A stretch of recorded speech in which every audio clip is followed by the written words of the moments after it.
আজকে আমরা বিশ্ব ক্রিকেটের দুজন দুর্দান্ত ডানহাতি পেস বোলারের পরিসংখ্যানের তুলনা করব। বাংলাদেশের স্পিড স্টার তাসকিন আহমেদ এবং ভারতের অন্যতম সেরা পেস অস্ত্র মোহাম্মদ সিরাজ। দুজনেই নিজেদের গতি, সুইং এবং আগ্রাসী মনোভাব দিয়ে ব্যাটসম্যানদের বুকে কাঁপন ধরাতে সক্ষম। তবে পরিসংখ্যানের ভিত্তিতে কে এগিয়ে আছেন, তো চলুন দেখে নেওয়া যাক তাদের পরিসংখ্যান। তো প্রথমেই আসি টি-20 ক্রিকেটে। তাসকিন আহমেদ মোট ৮৪টি ইনিংসে বল করেছেন এবং মোহাম্মদ সিরাজ মোট ১৭টি ইনিংসে বল করেছেন। তাসকিন মোট ১০৬টি উইকেট শিকার করেছেন এবং সিরাজ মোট ১৭টি উইকেট শিকার করেছেন। তাসকিনের সেরা বোলিং ১৬ রানে ৪ উইকেট, যেখানে সিরাজের সেরা বোলিং ১৭ রানে ৪ উইকেট। তাসকিনের বোলিং গড় ২২.২০ আর সিরাজের ২৮.২৯। আশ্চর্যের বিষয় হল, ইকোনমি রেটের দিক থেকে দুজনেই একদম সমান। দুজনেরই ইকোনমি ৭.৭৬। তবে স্ট্রাইক রেটে তাসকিন এগিয়ে। তার স্ট্রাইক রেট ১৭.১৭ এবং সিরাজের ২১.৮৮।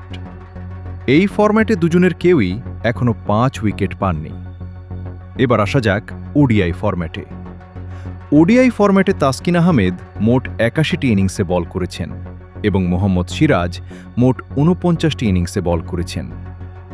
তাসকিন মোট ১১৭টি উইকেট শিকার করেছেন এবং সিরাজ মোট ৭৬টি উইকেট শিকার করেছেন। তাসকিনের সেরা বোলিং ২৮ রানে ৫ উইকেট এবং সিরাজের সেরা বোলিং ২১ রানে ৬ উইকেট। বোলিং গড়ের ক্ষেত্রে তাসকিনের গড় ২৯.৮৬ আর সিরাজের ২৫.৩৩। তাসকিনের ইকোনমি রেট ৫.৩৭ এবং সিরাজের ৫.১৩।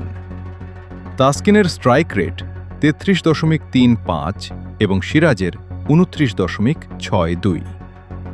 ওয়ানডেতে তাসকিন ২বার ৫ উইকেট নিয়েছেন এবং সিরাজ একবার ৫ উইকেট পেয়েছেন। সবশেষে আসি টেস্ট ক্রিকেটে। টেস্ট ক্রিকেটে তাসকিন আহমেদ মোট ৩২টি ইনিংসে বল করেছেন এবং মোহাম্মদ সিরাজ মোট ৮৪টি ইনিংসে বল করেছেন।